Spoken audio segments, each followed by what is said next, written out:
I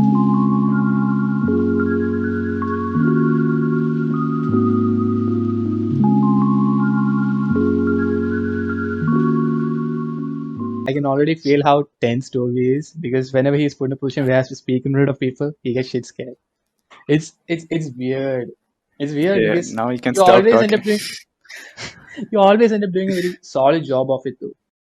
We'll pull through this, man. Don't worry. Uh, So everybody, we got three important people from our college to join us for today's episode, and we got some pretty interesting things to discuss. But before we go down that rabbit hole, tell me what's up. How have you been? Let's start with Rithwik. It has been a bit hard with the online classes and all in managing Tatva along with Sackwork. But yeah, it's going fine. I don't think we've ever had a proper chat before.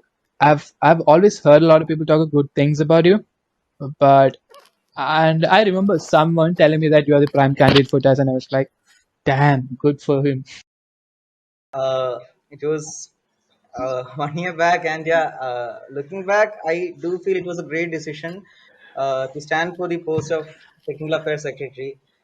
There were much more things that I wanted to do that I could have done back at the campus. The online semester has come with its own disadvantages, and also we got into office really late. Like it took as long as December, but nonetheless, it has been a great journey so far. Our administration, needless to say, is pretty inefficient to be truthful, and yeah, it feels good to step in and contribute or help in whatever way we can. Is it something you cherish, or given the amount of attention that you're having to pay to a lot of things constantly, do you sometimes wish that you hadn't signed up for it? Uh, Because you would have had to pay a lot of focus to a lot of different things. Yeah, yeah, there would have been a lot of things going on in the background that would require your attention to it, and it could be pretty hectic at times. So yeah, do you sometimes feel like you could have avoided that? yeah, to tell the truth, like one of the most important responsibilities of the task is to conduct tatva, and every year the entire college comes together, stands together until the fest ends to see that it's done in the best way possible. But this time, when things turned, COVID happened, and yeah, we had to move online. There was a pretty huge lack of interest, especially from our own year, towards the conduct of Tattva, and that sort of tightened things. That sort of put up a lot of pressure on the people who are still working. But yeah, right now Tatva has launched. A boot camp is going to start by April 20 to 26, and we have a lot more events planned that are about to come up. So we are pulling through it, but yeah, it has been a tough ride with regards to Tatva because a lot of people lost interest when it came to online, and I don't blame them for that. Tatva was it was an experience, and yeah, to cherish it completely, it had to be offline, but we'll do a pretty good job and we'll try to conduct it in the best way online as well. Yeah. Do you think that we could conduct Tattva online next year, or is it a far-fetched idea? Actually, this year, more than conducting Tatva, what we are planning is to maintain a solid online presence. So, like Tatva won't be over in 3 days or in a span of a week or something like that. It would carry on. Like there will be events, workshops, or lectures conducted regularly. Our social media handles will be kept active throughout the year. So it's like Tattva keeps on happening. So it continues on. So there doesn't come a question of another Tattva happening next year because this social media presence will be maintained. Now, when it comes to the offline Tattva, if that's what you meant, I personally don't feel an offline Tattva would be happening this October. The chances are nearly zero. I don't see that truthfully. So, but nonetheless, speaking optimistically, I do see a chance where by the 2022 March, usually when Ragam used to happen, there might be a chance for things to get cleared, for people to get vaccinated and things to go back to normal. And if there's a chance of an offline fest happening at that time, we could maybe combine Tattva and Ragam and hold a techno-cultural fest in our college for the first time solely for that year. Oh, Okay, oh now damn. that's a really optimistic comment over there, but yeah, let's hope things turn out that way. Abhijit, I'm guessing it's the same with you too. Or do you wake up these days feeling like a chicken with his head cut off? About the post, like, see, we only get elected around December, January, so we only had 4 months, and my post being my post only came into being officially only recently, so it's not kind of exactly defined like what the roles are. So I am trying to improvise here. And so far, Damn. so far it's going good. Like we have came up with a lot of new projects, such as improving upon the mentorship program and like connecting with our alumni better. Yeah, so I could say that it's going really well. But when you say that connecting with the alumni better, what do you mean? What exactly is the Uh, process behind it? like I said, this since this only came into being only recently, it's no the situation till now wasn't that great. Like it was kind of there was like a huge gap between the alumni and the students. Like there is no proper connections. You have been here, Rohit. Definitely. You have been here 3 years. Yeah. Like you how much do you have like connected with the alumni in these Yeah, past it's 3 years? almost zero. Yeah. Yeah, Yeah, it's exactly. almost zero. So we are trying to bridge that gap. So we are trying to bring more channels for so that the students and the alumni can come into like contact and they can interact with each other. But you know the limitations of this online SEM has brought some kind of obstructions to that. But still, I would say that's going fine. So I believe by like 2 or 3 term, maybe the next alumni sec can take up whatever I started, and hopefully we can succeed in this. Now that you have touched upon that topic, let's go down that avenue. Taking into factor the current status of the outbreak and the spike in the number of cases, how efficient do you think our college's recent approach has been in ensuring not only the health and safety of the students but their academic requirements too? Uh, yeah, I don't think like it's just my opinion. Okay, just my opinion. I don't know how technically the things work in the office of the administration. Behind the curtain, yeah. Yeah, but I feel really inefficient. Okay, so this new CGPA conversion system, the new conversion system, does not need a lot of legality or does not need a lot of thought to be put in. Okay, it's a new trend and every Now college is that following it. Yeah, now that you have mentioned it, why don't we explain to us a development that has happened over the past month or so? Like all the problems that SAC has demanded the administration find a solution for. Just explain that way so that we could like properly understand what are all the issues.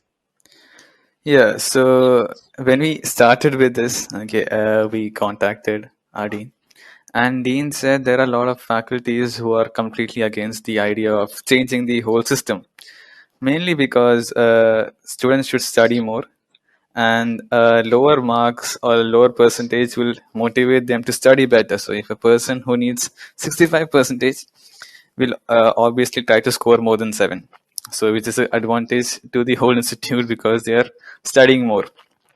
So that was the whole thought process of the most of the faculties, and a few faculties who were saying we should not have it this because a case that happened previous, like in the previous years, would come back again and will bite us back. So if we change the system now, so that was the thoughts of the other few faculties.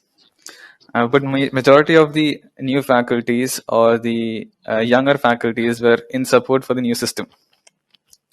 But these people are not being senior faculties, were not in the Senate, and so they didn't actually have a say in the whole system thing. Like they didn't have a choice to whether to approve or disapprove the new system. So when we started off, that was the biggest issue, to find who the faculties who oppose this and the faculties how to get their support. So we got a Senate members list. Then we tried to contact them one by one through different students who were close to them. Yeah, so that actually went well. Apparently, supposed to go well, but again, the Senate meeting, it was bought again, and it was postponed for later. It was neither approved or disapproved, but it was kept for later. So that kind of got us agitated because we worked really hard trying to get all the data so that the Senate members don't have to go looking for that. We Oh. got it, yeah. So still, it was very very sad to see that they didn't actually approve it, even though it was like logically is the best option out there. So let me get this straight. So their explanation, from what I understand, is that a person who has a chance of getting a CGPA of, let's say, 6 would have to study a lot harder to avoid 6 and to get 6.5, because the CGPA of 6 would translate only to 55 in percentage, and to get 60 percentage you would have to achieve a CGPA of 6.5, right? In that case, let me ask you this. Isn't this whole system a bit too unfair to the students of a college, given that almost every other NIT has adopted to the new system, wherein a person who achieves a CGPA of 6.5 would directly be getting 65 percentage? Yeah, that's exactly what we thought, because like 35 plus NITs and IITs have changed to the new system, and we felt it's unfair for us because we are at 5% behind every other NITs and IITs. So this is like a huge disadvantage, and we are like we should also change it because everyone's changing it, and it'll be helpful for all the students. Then why not change it and go for it? But I still have no idea as to why the faculties were against it, or why they thought the old system's better. Can you see us navigating through this issue to find the right answer in the foreseeable future so that all this unnecessary drama could be put into bed? Yeah, if you are taking this is as an ideal case, I don't see any reason why this won't be solved in like maybe in 1 month or so, because there is not really much obstructions for this. Like faculties don't have like they we have already provided them like enough evidence that this will actually be a better system for the students, and the Senate can do their own research on it and actually implement in the next Senate meeting itself, as given in the reply mail. But the problem, as we know, it's not an ideal case because obviously some ego clashes will be there, and a lot of debates is going to happen. God knows what reason. And I believe that some faculties, there will be disagreement among faculties, and there is a chance that this might get dragged on. At least some faculties will be hoping that okay, this SAC is going to graduate next month, so then this issue will settle down. So the coming batch will have to start this issue from like step one. From the starting, from the Yeah, very beginning. yeah, And it's going to pause. So, from what I understand, they're trying to stall this issue for as long as they could, and yeah, hoping that exactly, we forget about what's going to happen. So, exactly. Yeah, what but do you think? just one. Yeah, Yeah, go ahead. what I thought is that this year they're like completely. It's like they are also done with the whole students bringing it up every year. So this year actually they are planning to end this in one way or another. So, but the thing is that initially they thought they'll just go for the new curriculum, like the B 2021 curriculum, and implement it for the students who are coming as our juniors. So in the 2021 Okay. batch. So they also want to get it out. So that is when we actually realized things might go out of hand, and the students who actually deserve it, and like all students deserve it. Okay, so it's not just the 2021 batch. So that kind of got us agitated, and we thought if it gets passed, and we don't have any say in it, it'll be bad for all the students who are currently in college. How do you define the relation between the current SAC and the administration is right now? Do you think it has turned a bit bitter over the past few weeks? Oh yeah, oh yeah, yeah, very much. Yeah, initially it started off very nice, and every dean was happy. All the faculties was kind of happy. Yeah, in the past few days, oh my god, I don't know. It's been very bad. It's like I am actually kind of like not what do you say, hesitant to call faculties. Like, oh my god, I have to call them. I don't know what to hear, what we'll talk. It's so much tension between us that's in the air. Like it's kind of like a cold war. It's kind of like a cold war. The war's not there It's kind of actually. Yeah. even we felt the same while we going through the emails, like from the mail that you guys sent and from the back and forth conversation that happened between the dean's perspective and from yours. It kind of felt like they were kind of downplaying the whole issue a bit more, like trying to portray the current SAC as immature. But here's what I think we should see: how can the students be a part of this? Like, even though we changed, I know that we have changed the display pictures in Edu server and email and whatnot, but do you think it actually contributes to anything? Yeah, the changing of DPs was actually symbolic. See, one thing that we Hmm. really difficult thing that we face as SAC or EC is that when a meeting is called, when to discuss something that concerns all the students, the percentage of student community that shows any interest in this is actually very low. We like at the very beginning, a few months back, we initially had a regular GSB meeting to update everyone regarding this CGPA criteria. Like, right, Toby? Like, Yeah, yeah. had that, and the turnout was really low. Even last week, before sending this ultimatum mail, we held a SAC meeting. We asked each of the VRs to hold a separate meeting in their branch groups where the SAC meeting is screen shared over there, so that any student, all students could attend, see what's happening, and raise their concerns. And from the response of each branch rep, the turnout was really low over there as well. So we know this fact that like most of the students are like whatever happened, we are not concerned. Most of them take a completely apolitical stance over here. But the administration right now doesn't know that. That's actually one of the biggest advantages that we have. Now this all the students changing the DP together, or like, let it be in the mail or in the edu server, the administration believes that all the students are together on this.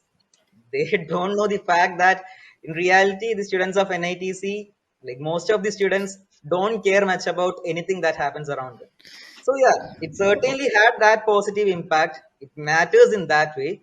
Now, when a boycott is finally called, again, this is one of the major issues that we are going to face, because for the boycott to be successful, all of us should stand together. Once we go ahead with the boycott and students continue to attend classes, or when they come up with something like they'll be, what do you say, ruining your academic, whatever this thing is with attendance shortage or exams or whatever, if the students fold, then the whole thing is a failure. Then whatever we bring up, it doesn't work. So right now, the administration does have that illusion that the students are united over this, and all the students are pretty much concerned about this.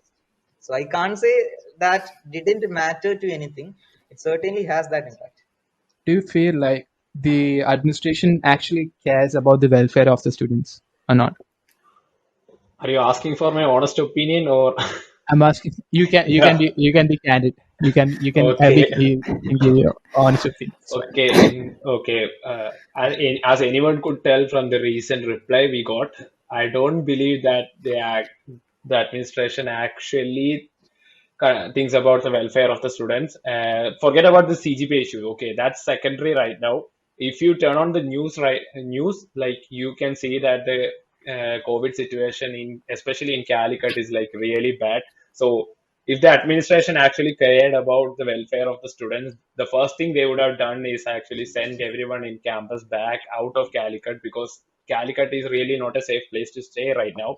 Instead, what they are doing is like calling most of the PG students back to campus, and we have actually raised this issue in the mail, and they were like, okay, it's optional. They don't have to come for sure. And but in that it's like asterisks over there. They Double quotes. okay, yeah, double quotes. You can say double quotes, yeah. So what they're saying is you have to give a proper reason for not coming. That's not like that's not optional. Especially who decides if this is a serious situation, like they can't come to the campus. Suppose if one student's parents are like really concerned about the situation in Calicut and they are like reluctant to send them to the campus, how do they convince this to the administration? like I can't come because my parents are really, really concerned. How do you convince this? How do you provide proof for that? They haven't This is considered this. the situation. Yeah. Why aren't we bringing the parents of the students to the equation for this matter? Wouldn't it do a great deal of good if they could come to the forefront, given that right now the passing of information is limited to the college email pool and they might be having no clue about what's going on right now? Yeah, personally, I certainly feel that it should help because apparently, yeah, the parents are kind of entitled over the children, and they get to have a say in whatever the students, their children do. So, but in like the administration should not work in a way that the administration or the parents should come in and raise their concerns. It should not be like that. Administration should find a way not to involve the parents, but still look at the concerns of the students and interact with them directly and find out the issues themselves, and not through parental like parents coming and telling their Attention. Yeah. yeah, yeah. But then it has been going for a long while, right? Not just this situation from the curfew situation from the girl of that the girls face from a college. Even there, I think the administration has is getting away with a lot of leave. I don't know, and I don't know how we could. The students could find a solution to any of this because we have been fighting for getting rid of the curfew or at least extending it for a very long while now, years and years. But there isn't Ro- much of an improvement there. Rohit, you talked about bringing parents into like making them aware about all the situation. Like, Yeah, but the problem with that is that the issue, the last issue you said, like about the extension of the curfew. yeah. Actually, you know what the administration did is they informed all the, especially the girl students' parents. They brought them in, and you can all you Okay. can easily To guess speak what happened. against the Like, yeah, situation. yeah, yeah. You can easily because like if you like sit down and think about it, who are your parents more probable to listen to you or the administration? Okay, maybe you can convince them in your home, but when it comes to the administration, they will be like, okay, we are adults, like not like adults, like we are of the same age group, we know, like we are experts in this. And that's what happened in the last time during the curfew issue.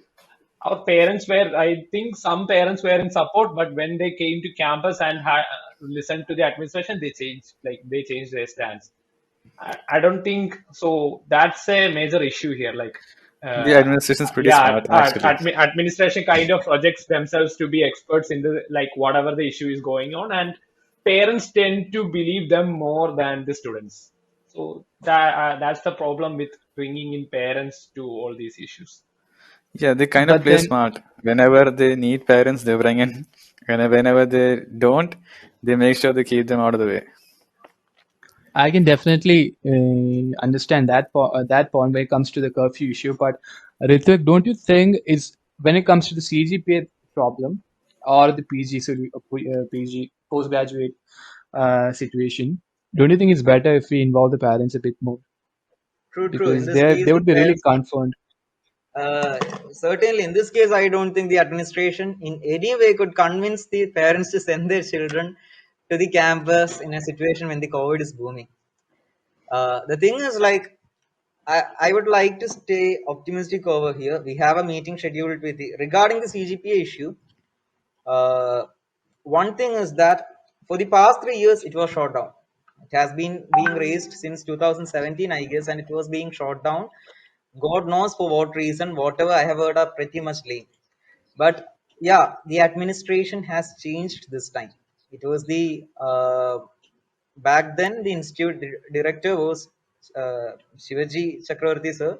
The dean was different, but now right now Sadi Devi ma'am and the present dean student welfare Madhuma sir two are in support of this, like, up to my knowledge. So also it is the first time that this committee is being formed to actually study this thing. True, such a step was not required. We did most of the research already. We submitted the report in Senate, but nonetheless, we have a meeting with the committee scheduled as well.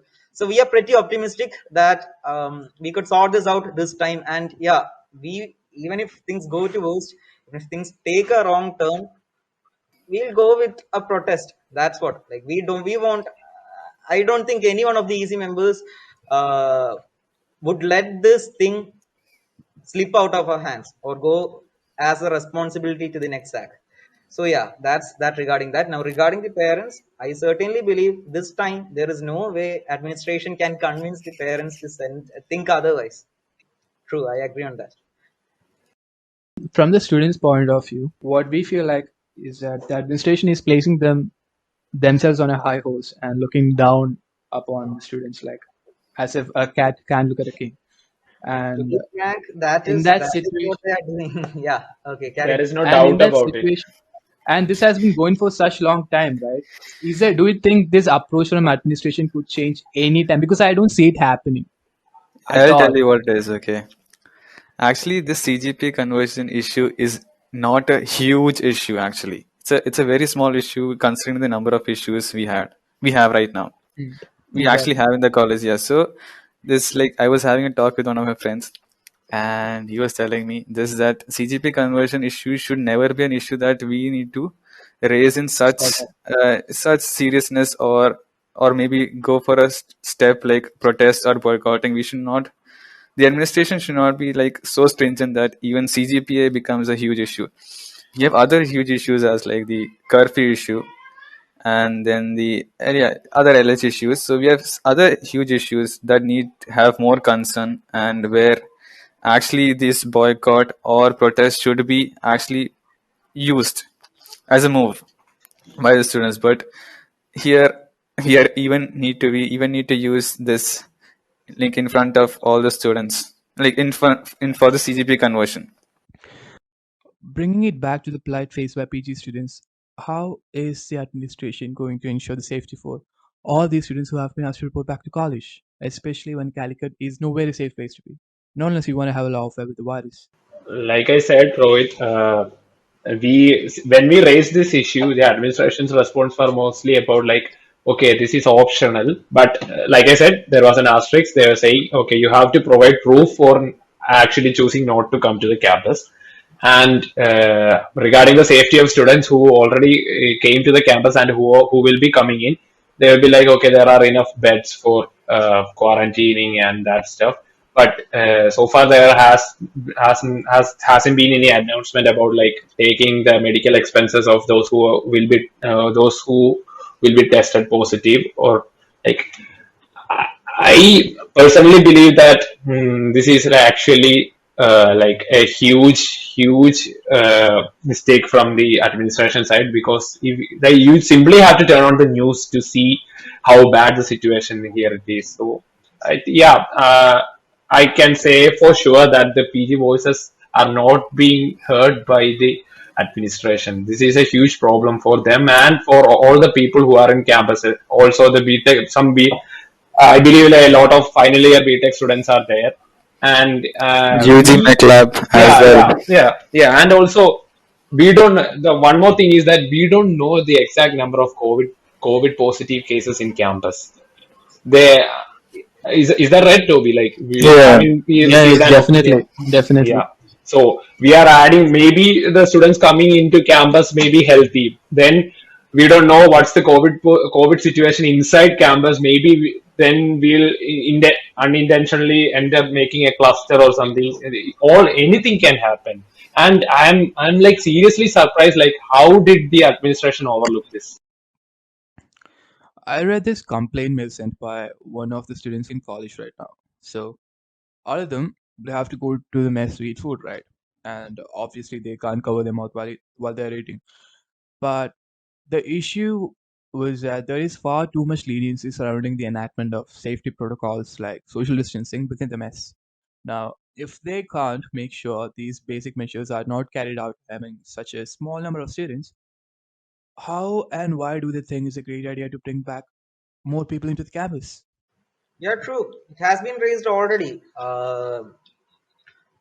The thing is, a few weeks back, things were turning out to be better, and that's when the second wave hit us. Now things are changing. The administration too realizes that. And I believe, like the last time we had a meeting with the administration, what they said was that each of the departments are reconsidering it. And yeah, the campus return was already made optional. Now I think, like, Toby, could you confirm? Did they take back the recent thing? Yeah, so like after a lot of mails that we sent and like a lot of calls, they are like finally they all got like yeah, kind of start understanding the problem, the situation, and they're like, yeah, probably we can let students be at their homes without reason, just that if they are coming, they just have to say they are coming. So kind of like that, yeah.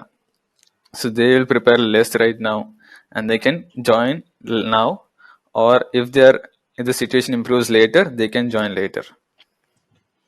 Okay, so hopefully this particular issue about the postgraduate students coming back would be sorted out a bit earlier than the CGPA conversion thing, I'm guessing. Yeah, True, it's kind true. of sorted out, but not for all branches. That's the thing. Not every branch is But in support of this. which of branches is not supporting this cause? I don't know if I should say that. I think it's mostly Okay, yeah. then leave It's it. the MEC department, MED department. MED wants the students And back in campus, both UG and PG. They want to no matter what happens, even though it's just a 20-minute presentation for PG students. PG second years they have just have a 20-minute presentation. That's all they have. They're asking all the students to come from all the way from north and outside India to come to campus and just go after the 20-minute presentation. I can't. Toby, they have to sit in quarantine also, right? Yeah, they Like have to seven sit day in quarantine. quarantine as Okay. well. Yeah. So Rohit, you understand the situation. Like they are bringing the students over from almost 3,000 kilometers away, and they are making them sit in quarantine for 7 days just for a 20-minute presentation. That's the PPT situation right now. presentation, Yeah, PPT PowerPoint presentation. presentation. Not Oh physically my have to present. God. They don't have to physically present anything. Just have to present the PowerPoint. So you understand, right? Whoa. I thought this was something related to some physical lab examination. This is so unreasonable. Yeah. Why can't they see in the near future? How do you think they would be? How cooperative would you think they would be with us? In not only for these matters, but for the upcoming. Because from what I understand right now, there is a rift between the SAC and the admin. And do you think moving forward is only going to create more problems? We don't think, like, I personally don't think they'll be cooperative at all. But yeah, we'll be standing our ground. We won't back off easily, because clearly on the issues that we have raised, we have the moral high ground. We have 100% what do you say, strength to the points that we raised. So there is no need for us to back out. We'll stand our ground. And yeah, but we don't expect them to be cooperative, but that won't matter. We'll be standing our ground. We'll be ensuring that all these concerns are head to the committee, to the administration. And yeah, we'll see how it turns out. So And Rohit, the but yeah, yeah, Rohit. So the what you said about the rift between SAC and the admin, right? So yeah, this is actually not a new thing. Like whenever the relation between SAC and admin was smooth, it was when SAC was like really silent, like easy going about all this, not making any non-elected noise. SAC. Yeah, non-elected SAC. mhm. Yeah, we were not. Whenever we were not raising any issues, just conveying whatever the admin said to the students, then in those situations, SAC and admin really had a smooth relation. But Makes whenever sense. yeah, what happened now? I think like last year or the year before, this mail thing started. Like students started using the official mail for like raising issues only like recently. That's Yeah, how like yeah, this true, true. this actually came into light. Before also there has been like situations where SAC raised an issue and and like things got rough between the admin and SAC. So this is actually not a new thing. And many of such issues were only like we succeeded because we actually stood our ground, like Rithwik said. In any case, I feel like even though we stand our ground, you guys will support. You guys will need all the support you guys can get from all the students to make sure that we find proper solutions to all of our problems. Yeah, true, completely true. Students don't stand united. SAC doesn't have a purpose. Funny thing is So that let's. actually right now the most supportive of the students is the first year regarding the protest or whatever it is. The first year are completely united against the administration. Is the most Yeah, united people are the first years actually. This is kind of really surprising and really interesting. It's also lovely because first years you haven't interacted much. Plus we have it just makes sense. interacted through Yeah, yeah. yeah, it makes sense because they have had zero involvement with whatever is happening inside college. So Yeah, it's like it's nice to see these that. are the rare chances that they get involved in the college matters, that they get to bond with the other their peers, whatever. So The past few months have been surely crazy. So anyway, let's hope that we don't, at least the SAC doesn't get blackballed a lot more from the administration side anymore. And let's hope we find answers to questions that we seek answers for. So this has been a great chat, and thank you for being here. And we hope that all the people who are listening to this would understand the gravity of the situation and stand with the SAC in unison for this matter. Again, And hope in yes, double quotes. Yeah. Yeah. yeah.